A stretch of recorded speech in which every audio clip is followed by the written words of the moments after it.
بالتقاعد أزف الشعر وأوزانه وأتغنى بالألحان الحماسية.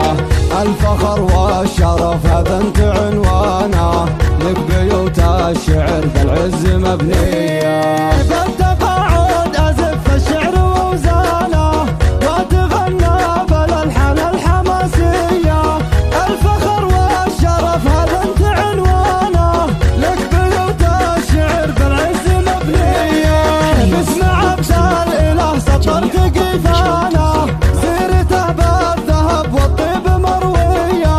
وابو عبد الله ومثله فخر الأوطانه، رافع الراس والراية سعودية. نمدح الخالدي والجود ميدانه، كف يمناه لا مدت رهوية. الله اللي عطاه العز سبحانه، لأن